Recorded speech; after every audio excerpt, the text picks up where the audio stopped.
दुनिया में ही नहीं, भारत में भी कोरोना की बूस्टर डोज लगवाने की चर्चा गर्म है। खबरें तो यहाँ तक हैं कि कोविड वैक्सीन की बूस्टर डोज को लेकर एक पॉलिसी का ऐलान इस महीने के आखिर तक हो सकता है।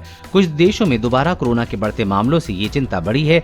सवाल ये है कि क्या वाकई बूस्टर डोज को जरूरत है?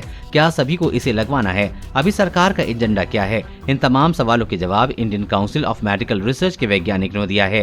देश में कई एक्सपर्ट ने बूस्टर डोज का सुझाव दिया है। ये सुझाव खास तौर से उनके लिए दिया गया है जिन्हें पहले से डायबिटीज या हाई ब्लड प्रेशर जैसी कोई बीमारी है। दोनों डोज लगवा चुके हेल्थ केयर वर्कर के संदर्भ में भी यही बात कही गई है। हालांकि सरकारी सूत्रों की माने तो अभी केंद्र को फोकस सभी को वैक्सीन की कम से कम एक डोज लगा देने पर है। इसे अंजाम देने के लिए हर घर दस्तक प्रोग्राम शुरू किया गया है। इसका मकसद सभी को वैक्सीन लगा देना है। क्या बूस्टर डोज की जरूरत है? ICMR में एपिडेमियोलॉजी और इन्फेक्शियस डिजीज डिवीजन के हेड डॉक्टर समीरन पांडा ने कहा है कि जो वैज्ञानिक साक्ष्य उपलब्ध हैं उन्हें देखते हुए देश में बूस्टर डोज की जरूरत नहीं है। पांडा बोले, स्वास्थ्य मंत्रालय कोई भी फैसला वैज्ञानिक आधार पर लेता है। इसमें NTAGI मंत्रालय का मार्गदर्शन रहता है। कोई भी पॉलिसी बनाने से पहले संबंधित विभागों और मंत्रालय की राय ली जाती है। ये पूरी तरह वैज्ञानिक आधार पर होता है। देश के भीतर अभी जो वैक्सीन साक्ष्य हैं वो बूस्टर डोज की जरूरत पर बल नहीं देते हैं।